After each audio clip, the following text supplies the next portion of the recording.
ሰላም ውድ ቤተሰቦች እንዴት ናችሁ? እንግዲህ ዛሬ ከባለፈው የቀጠለውን በፓርት 3 lower cost and net realizable value ብለን ለማየት ተገናኝተናል ማለት ነው። ለዚህ ቻናል አዲስ የሆናችሁ ቤተሰቦች ሰብስክራይብ በማድረግ የደውል ምልክቷን በመጫን አዳዲስ ቪዲዮዎች ቶሎ እንዲደርሳችሁ ማድረግ ትችላላችሁ። ስለዚህ ባለፈው ፊፎን እና አቨሬጅ ኮስቲንግን ለፔሪዮዲክ እና ለፐርፔቹዋል ኢንቨንተሪ ሲስተም እንዴት እንሰራለን፣ በፊፎ እና በአቨሬጅስ ኢንካም ታክስ ኢፌክታቸው ምን ይመስላል፣ ልዩነታቸው በኢንፍሌሽን ጊዜ ምን ይመስላል የሚለውን አይተናል። ዛሬ ደግሞ ሎወር ኮስት ኦር ኔት ሪያላይዘብል ቫልዩ ብለን እናያለን። ምንድነው የዚህ ኮንሰፕት? when the value of inventory is lower than its cost, the companies must be write down the inventory, it is net realizable value ነው። አንዳንድ ጊዜ ኢንቨንተሪዎችን የገዛንበት ዋጋ አለ፣ ነገር ግን በማርኬቱ መለዋወጥ ምክንያት እኛ ከገዛንበት በታች ዋጋው ዝቅ ሊል ይችላል። ለምሳሌ ምን ይፈጠራል? ይወደዳል ብለን የምናስበውን ወይም ደግሞ ይጨምራል ብለን የምናስባቸውን ኢንቨንተሪዎች ቀድመን ገዝተን አስቀምጠን በኋላ ለመሸጥ ስናስብ ባልታወቀ ሁኔታ ወይም ባልታሰበ ሁኔታ እነዛ ፕሮዳክቶች ይወደዳሉ ብለን ያሰብናቸው ፕሮዳክት ዋጋቸው ይቀንሳል። ስለዚህ እኛ የገዛነው በ100 ብር ከሆነ አሁን ግን ማርኬቱ ላይ በ70 ወይ በ80 ብር እየተሸጠ ነው። ስለዚህ እኛ የገዛንበት ኮስት አለ፣ አሁን ማርኬቱ ላይ ያለው ቫልዩ አለ። ስለዚህ በዛ ሰዓት the inventory cost it must be write down መቀነስ አለበት። ለምን? አሴት ያላግባብ overstated መሆን የለበት። in order to preventing the overstating of asset, we should be write down the inventory cost to the net realizable value ማለት። ነገር ግን net realizable value ምን ማለት ነው? net realizable value ማለት the amount that the companies expected to realize or expected to receive from the sale of inventory. okay እኔ በ100 ብር ነው የገዛሁት፣ አሁን ግን ብሸጠው በስንት ሸጠዋለሁ? በ70 ብር፣ በ80 ብር፣ በ90 ብር በየትኛው ነው የምሸጠው? ስለዚህ እና በስንትስ መገበያየት ይችላል? በኔቱ ማለት ነው። የመሸጫው ኤክስፔንስ፣ ሴሊንግ ኤክስፔንስ፣ ኮሚሽን ኤክስፔንስ ሁሉንም ቀንሰን 100 ብር የገዛሁትን ዕቃ አሁን በኔት 80 ብር የምሸጠው ከሆነ ኢንቨንተሪው መመዝገብ ያለበት በዛ ነው፣ በ80 ነው መመዝገብ ያለበት። ነገር ግን እኛ በ100 ገዝተ ነው አሁን ማርኬቱ ላይ በ150 በ200 የሚሸጥ ከሆነ በዛው በኮስቱ ነው መመዝገብ ያለብን፣ በኮስቱን መመዝገብ ያለ በጀመሪያ ባል።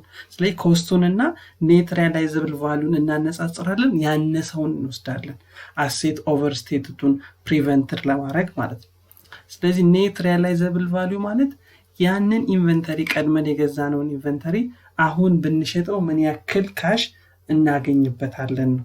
say the amount that expected to realize or the amount that expected to receive from the sale of inventory. ስለዚህ ኮስቱ አለ፣ ኔት ሪያላይዘብል ቫልዩ አለ። ከሁለቱ always ኢንቨንተሪን ሜዠር ልናረግ ስንል ያነሰውን ነው መምረጥ ያለብን ማለት ነው። ለምሳሌ እዚህ ያለውን ኤግዛምፕል ብናይ GoTV has the following line production with the cost and market value indicated.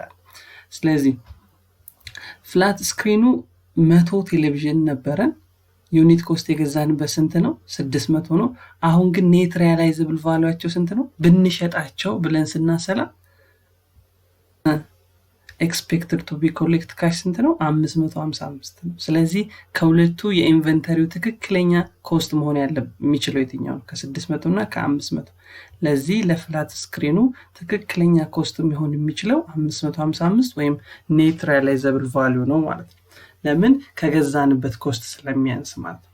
ኦኬ ለሬዲዮስ፣ ሳተላይት ሬዲዮስ 500 ዩኒቶች ናቸው፣ ኮስቱ 90 ነው የገዛንበት። ኔት ሪያላይዘብል ቫልዩ ስናሰላ ግን አሁን ብንሸጠው እስከ ስንት ይሸጣል? ወይም ደግሞ ወደ ማርኬት ብናወጣው 104 ብር ይሸጣል። በዚህ ጊዜ የትኛውን ነው መውሰድ ያለብን? ያነሰውን 90 ነው መውሰድ ያለብን። ኦኬ ዲቪዲ ሪከርደርስ 850 ነበረን፣ ኮስቱ ይሄውና ኔት ሪያላይዘብል ኦልዌይስ ያነሰውን ነው የምንወስደው፣ በዚህ በኩልም ያነሰውን then ኮስቱን ለማግኘት ስንት ነው የመረጥነው? 550 ነው የመረጥነው ሲባዛ በ100 የመረጥነው ስንት ነው?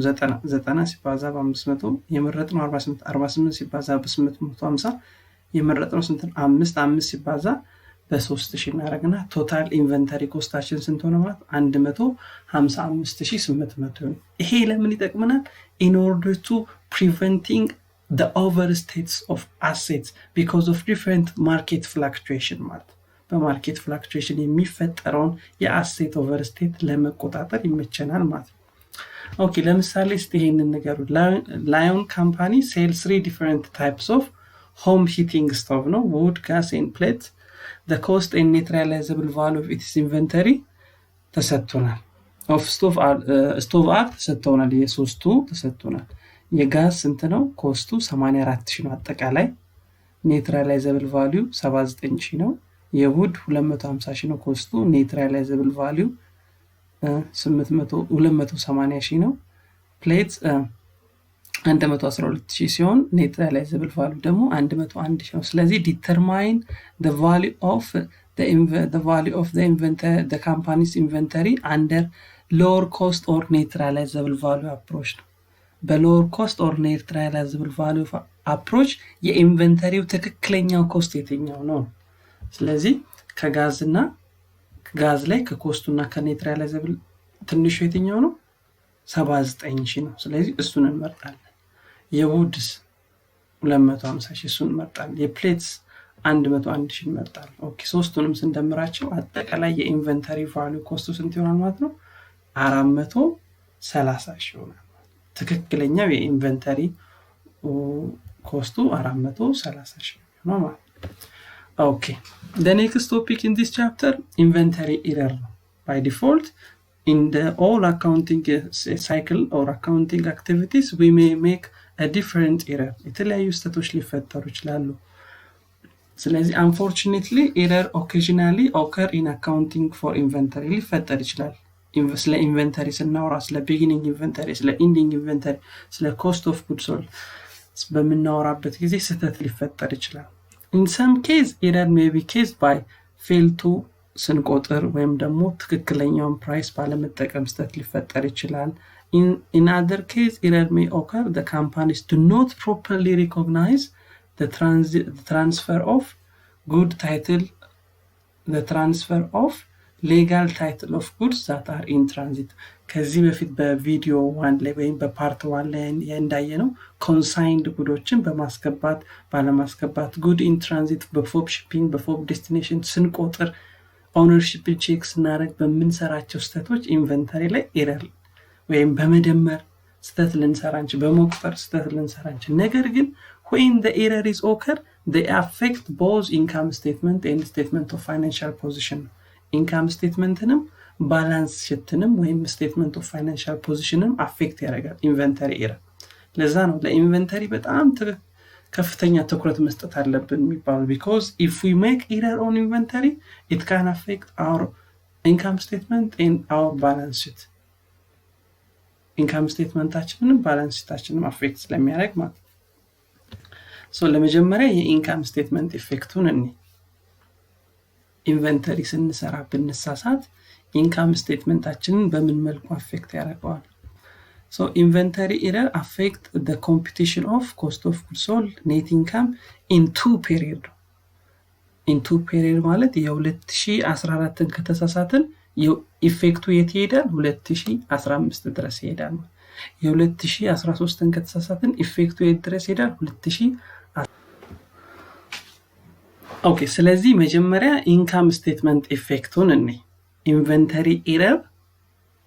ኢንቨንተሪ ኤረር እንዴት ነው ኢንካም ስቴትመንት ላይ ያለውን ኢፌክት ስለዚህ the inventory error affect the computation of cost of goods sold and net income in two period ነው የሚለው። in two period ማለት ነው በመጀመሪያ ዓመት የሰራነው ኤረር የመጀመሪያው ዓመት cost of goods sold እና net income አፌክት ያደርጋል።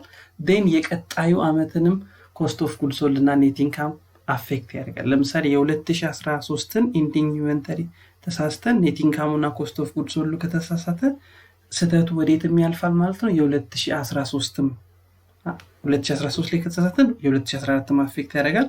የ2014 ከተሳሳተን የ2015ንም አፌክት ያደርጋል። two period የምንለው ለዛ then beginning inventory cost of goods sold ፎርሙላችን beginning inventory plus cost of goods purchased minus ending inventory is equals to cost of goods sold ነው። ይሄንን የምናውቀው ፎርሙላ ነው። ስለዚህ አሁን በስተት ቢጊኒንግ ኢንቨንተሪው አንደርስቴትድ ቢሆንስ? በስተት ቢጊኒንግ ኢንቨንተሪው አንደርስቴትድ ቢሆን ኮስት ኦፍ ጉድስ ሶልድ አንደር ይሆናል። ኮስት ኦፍ ጉድስ ሶልድ አንደር ሆነ ማለት በሌላ ቋንቋ ኔት ኢንካሙ ኦቨርስቴትድ ሆነዋል ማለት ነው። ኦቨርስቴትድ ሆነዋል። ስለዚህ ቢጊኒንግ ኢንቨንተሪ እና ኮስት ኦፍ ጉድስ ሶልድ ዳይሬክትሊ ሪሌሽንሽፕ ያላቸው፣ አንደኛው ሲቀንስ አንዱም ይቀንሳል፣ አንደኛው ሲጨምር ሌላኛውም ይጨምራል። ነገር ግን ኮስት ኦፍ ጉድስ ሶልድ እና ኔት ኢንካም ኢንቨርስሊ ሪሌሽንሽፕ ያላቸው። ኮስት ኦፍ ጉድስ ሶልድ ሲቀንስ ኔት ኢንካም ይጨምራል፣ ኮስት ኦፍ ጉድስ ሶልድ ሲጨምር ኔት ኢንካም ይቀንሳል። ስለዚህ ይሄንን በደንብ መያዝ ያስፈልጋል። ለምሳሌ ኦቨርስቴትድ ኔት ኢንካሙ ኦቨርስቴትድ የሚሆን ከሆነ ኮስት ኦፍ ጉድስ ሶልድም ኦቨርስቴትድ ይሆናል። ኮስት ኦፍ ጉድስ ሶልድ ኦቨርስቴትድ ሆነ ደግሞ ማለት ኔት ኢንካም ምን ያደርጋል? ይቀንሳል ማለት ኔት ኢንካም ይቀንሳል። ኦኬ ኢንዲንግ ኢንቨንተሪ አንደርስቴትድ ኢንዲንግ ኢንቨንተሪ ኮስት ኦፍ ጉድስ ሶልድ ምን ያደርጋል? ኦቨርስቴትድ ያደርጋል። ኮስት ኦፍ ጉድስ ሶልድ ኦቨርስቴትድ ሆነ ደግሞ ማለት ኔት ኢንካም ምን ይሆናል? አንደርስቴትድ ይሆናል። ስለዚህ በቀላሉ መያዝ እንችላለን። ቢጊኒንግ ኢንቨንተሪ እና ኮስት ኦፍ ጉድስ ሶልድ ዳይሬክትሊ ሪሌሽንሽፕ ያላቸው፣ አንዱ ሲጨምር አንዱ ይጨምራል። ማንና ማን? ቢጊኒንግ ኢንቨንተሪ እና ኮስት ኦፍ ጉድስ ሶልድ።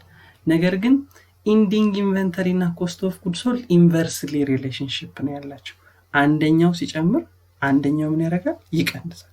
ለምሳሌ እዚህ ጋር እንደምታዩት ኦቨርስቴትድ ኢንዲንግ ኢንቨንተሪ ምን ይፈጥራል? አንደርስቴትድ ኮስት ኦፍ ጉድስ ሶልድ ይፈጥራል። ኦልዌይስ ደግሞ ኮስት ኦፍ ጉድስ ሶልድ እና ኔት ኢንካም ኢንቨርስሊ ሪሌሽንሽፕ ያላቸው። ስለዚህ በዚህ ማዕቀፍ ስህተት ስንሰራ በዚህ ልክ ነው የሚሄደው ማለት። ለምሳሌ አንደርስቴትድ ኢንዲንግ ኢንቨንተሪ ተሳስተን ኢንዲንግ ኢንቨንተሪ መሆን ከነበረበት ዝቅ ስናደርገው ኮስት ኦፍ ጉድስ ሶልድ በስተት ምን ይላል? ከፍ ይላል። ኮስት ኦፍ ጉድስ ሶልድ ከፍ ሲል ኔት ኢንካሙ በስተት ምን ይላል? ዝቅ። ስለዚህ የቢጊኒንግ ኢንቨንተሪ እና ኢንዲንግ ኢንቨንተሪ ላይ የምንሰራው የኢንቨንተሪ ስህተት ኮስት ኦፍ ጉድስ ሶልዳችንን እና ኔት ኢንካማችንን ለሁለት ፔሪድ አፌክት ያደርግብናል ማለት ነው። ለሁለት ፔሪድ አፌክት ያደርግብናል። በኤግዛምፕል እናየዋለን። ነገር ግን an error in the ending inventory of the current period will have the reverse effect on the net income of the next period ማለት ነው። በዚህኛው ፔሪድ ኢንዲንግ ኢንቨንተሪ ላይ የተሳሳተ ነው ያመጣው ኢፌክት ሪቨርስ ሆኖ ነው በቀጣዩ ዓመት ላይ የሚደገመው። ለምሳሌ ኢንዲንግ ኢንቨንተሪን በስተት ኦቨርስቴትድ ብናደርግ ኮስት ኦፍ ጉድስ ሶልድ አንደርስቴትድ ይሆናል። ኮስት ኦፍ ጉድስ ሶልድ አንደርስቴትድ ሆነ ደግሞ ማለት ኔት ኢንካም ኦቨርስቴትድ ሆነ ማለት ነው። ይሄ የመጀመሪያው ዓመት ነው። ነገር ግን ኢንዲንግ ኢንቨንተሪን ኦቨርስቴትድ ስናደርግ የቀጣዩ ዓመት ወይ የቀጣዩ ወርን ቢጊኒንግ ኢንቨንተሪ በሌላ ቋንቋ ምን አደረገ ማለት ኦቨርስቴትድ አደረግ ነው ማለት ነው። የቀጣዩ ወርን ቢጊኒንግ ኢንቨንተሪ ኦቨርስቴትድ አደረግ ነው ማለት ደግሞ ኮስት ኦፍ ጉድስ ሶልድም ኦቨርስቴትድ ይሆናል። የቀጣዩ ዓመት ኮስት ኦፍ ጉድስ ሶልድ ኦቨርስቴትድ ሆነ ደግሞ ማለት ኔት ኢንካም ምን ይሆናል? አንደርስቴትድ ይሆናል። ስለዚህ የመጀመሪያው ዓመት ላይ የሰራነው ስህተት ኢፌክቱ ሁለተኛው ዓመት ይሄዳል፣ ነገር ግን ኦፍሴት ይሆናል፣ ይጠፋል። የመጀመሪያው ዓመት ስህተት ከሁለተኛው ዓመት ስህተት ጋር ስናየው እዚህ ጋር ኦቨርስቴትድ ከሆነ እዛኛው ጋር አንደርስቴትድ ይሆንና በሁለት ዓመት ዜሮ ሆኖ ኦፍሴትድ ይሆናል። አንዱ ስህተት ሌላውን ስህተት ያጠፋዋል ማለት ነው። Over the 2 years, the total net income corrected because the error is offset each other.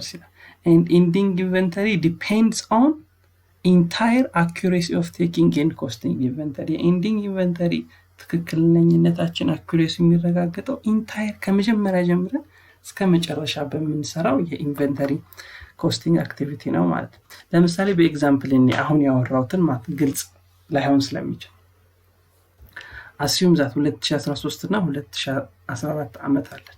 መጀመሪያ የ2013 ነው ኢንኮሬክት በስተት ይመዘገብ ነው በዚህ በኩል አለ፣ ትክክለኛው ባላንስ ግን በዚህ በኩል አለ። ስለዚህ ሴል ተሰጥቶናል 80,000 ነው፣ በስተት ይመዘገብ ነው። ልዩነቱ ያለው እዚህ ኢንቨንተሪ ጋር ብቻ ነው። ሌላው ነገር ሁሉ ተመሳሳይ ነው። ስለዚህ 80,000 ያለ ሴል ቢጊኒንግ ኢንቨንተሪ 20,000 ያለ ኮስት ኦፍ ጉድ ፐርቼዝ 40,000 ያለ ኮስት ኦፍ ጉድ አቬለብል ፎር ሴል ሁለቱን ስንደምር 60,000 ያለ። ስለዚህ ኢንዲንግ ኢንቨንተሪ 15,000 መሆን ሲገባው በስህተት ግን ስንት አለው? 12,000 ነው። ስለዚህ ኮስት ኦፍ ጉድ ሶሉ ስንት ሆነ? 48,000 ሆነ። ነገር ግን ስንት መሆን ነበረበት? 45,000 መሆን አለበት። ስለዚህ ኢንዲንግ ኢንቨንተሪውን አንደር በማድረጋችን ኮስት ኦፍ ጉድ ሶልድ ምን ሆነ? ኦቨር ሆነ። ኢንዲንግ ኢንቨንተሪው 15,000 መሆን ሲገባው ወደ 12,000 ዝቅ ስናደርገው ኮስት ኦፍ ጉድ ሶልድ 45,000 መሆን የነበረበት ወደ ስንት ከፍ አለ? ወደ 48,000 ከፍ አለ። ኦኬ ስለዚህ ኮስት ኦፍ ጉድ ሶልድም 35,000 መሆን ሲገባው ወደ ታነሰ? ወደ 32,000 አነሰ። ኦፕሬቲንግ ኤክስፔንስ እዛው ተመሳሳይ ነው። ኔት ኢንካም ግን 25,000 መሆን ሲገባው 22,000 ሆነ። በምን ምክንያት? እዛች ጋር በሰራ ነው በኢንቨንተሪ ስህተት ምክንያት። ምክንያቱም ምን ብለናል? ኢንዲንግ ኢንቨንተሪ አንደር ስቴት ከሆነ ኮስት ኦፍ ጉድ ሶልድ ኦቨር ስቴትድ ይሆናል። ይሄው ኦቨር ሆነ 45 መሆን ሲገባው 48 ሆነ። ኦኬ ኮስት ኦፍ ጉድ ሶልድ ኦቨር ከሆነ ደግሞ ምን ይሆናል ብለናል? ከኔት ኢንካም ጋር ኢንቨርስ ሪሌሽንሺፕ ነው ያለው። ስለዚህ ኮስት ኦፍ ጉድ ሶልድ ኦቨር ከሆነ ኔት ኢንካም ምን ይሆናል? አንደር ስቴት ይሆናል። በስንት አንደር ስቴት ሆነ? በ3,000 አንደር ስቴት ሆነ። ኦኬ አሁን የ2013 ኢንዲንግ የ2013 ኢንዲንግ ለማን ቢጊኒንግ ይሆናል? ለ2014 ቢጊኒንግ ይሆናል። ለ2014 ቢጊኒንግ ይሆናል። ስለዚህ በኢንኮሬክቱን ስናይ ኢንዲንጉ 12,000 ከሆነ ኢንኮሬክት ቢጊኒንጉም ስንት ይሆናል? 12,000 ነው። ትክክለኛው ግን 15,000 ኢንዲንግ ሆኖ ለ2014ም ቢጊኒንግ ስንት ነበር መሆን የሚገባው? 15,000። ስለዚህ 2013 ላይ ኢንዲንጉን በመሳሳታችን የ2014ን ቢጊኒንግ አፌክት ያደርግብናል። ምክንያቱም የ2014 ኢንዲንግ የ2013 ኢንዲንግ ለ2014 ምን ስለሚሆን? ቢጊኒንግ ስለሚሆን ማለት ነው። ስለዚህ ይሄኛው ትክክል ያልሆነው 15,000 መሆን ሲገባው ቢጊኒንግ ኢንቨንተሪው 12,000 ያደረግነው። ኦኬ ስለዚህ ቢጊኒንግ ኢንቨንተሪ እና ኮስት ኦፍ ጉድ ሶልድ ደግሞ ያላቸው ሪሌሽንሺፕ ዳይሬክት ነው ብለናል። ስለዚህ ቢጊኒንጉ አንደር ሲሆን ኮስት ኦፍ ጉድ ሶልድ ምን ሆነ? አንደር ስቴትድ ሆነ። ኮስት ኦፍ ጉድ ሶልድ አንደር በመሆኑ ግን ኔት ኢንካም ምን ሆነ? ኦቨር ስቴትድ ሆነ። 10,000 መሆን ሲገባው ስንት ሆነ? 3,000 ሆነ። ስለዚህ በ2013 አንደር የነበረው በ2014 ኦቨር ሆነና ኦፍሴትድ ሆነ፣ ጠፋ ማለት ነው። የአንዱ ኤረር የሌላኛው ኤረርን አጠፋል። የ2013 ኤረር የ2014ን አንደኛው ላይ አንደር ሲሆን አንደኛው ላይ ኦቨር ሆኖ አጠፋለን ነው። ስለዚህ ኢንቨንተሪ ላይ ትልቅ ትኩረት መስጠት አለብን። So as you see on the illustration example, you will see that the reverse effect come from the facts that understating ending inventory የ2013 ending inventory understated በማድረጋችን የ2014 beginning inventory ምን ይሆናል? under ይሆናል። then net income የ2014 ምን ይሆናል? overstated ይሆናል ማለት። over 2 year the total net income is corrected, offsetted ይሆናል። ኢንኮሬክቱን እና ኮሬክቱን በደምሩ ተመሳሳይ ነው የሚመጣው ማለት። ለምሳሌ ኢንኮሬክቱ የ2013 ኢንኮሬክት ኢንካሙ 22,000 ነው፣ የዚህኛው 13,000 ነው። ሲደምሩ 35,000 ነው። ኮሬክቱንም ብትወስዱ 25,000 እና 10,000 ስንት ይሆናል? 35,000 ነው። ስለዚህ የመጀመሪያው ስቴት በሁለተኛው አመት ላይ ራሱን ኦፍሴት ያደርጋል፣ ያ ይጠፋል ማለት ነው። ኦኬ እስካሁን ያየነው ኢንቨንተሪ ኤረር ኢፌክት ኦን income statement. Okay, what is the effect of inventory error on statement of financial position? Balance sheet ላይ ያለው ኢፌክት ምንድነው የሚለውን እናያለን። The effect of inventory error on statement of financial position is determined by using basic accounting equation. ምንም የተለየ ነገር የለውም።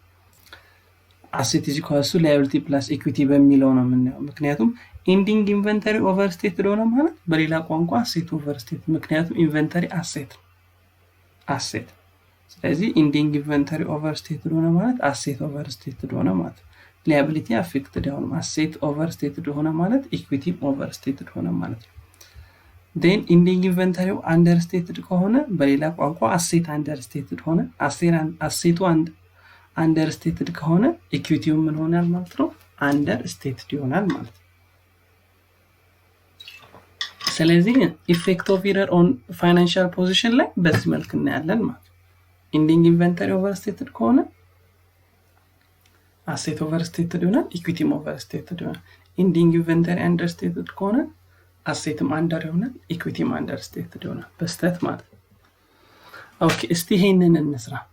ቪዥዋል ካምፓኒስ overstated it is 2016 ending inventory by net 20,000. Determine the impact of this error on ending inventory, cost of goods sold and equity in 2016 and 2017.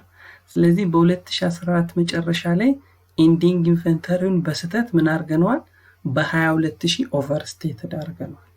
ስለዚህ ተጠየቅነው ምንድነው የዚህ ስተት ኢምፓክት በኢንዲንግ ኢንቨንተሪ በኮስት ኦፍ ጉድስ ሶልድ እና በኢኩዊቲ ላይ በሁለቱ ዓመት በ2016 እና በ2017 ያለው ኢፌክት ምንድነው?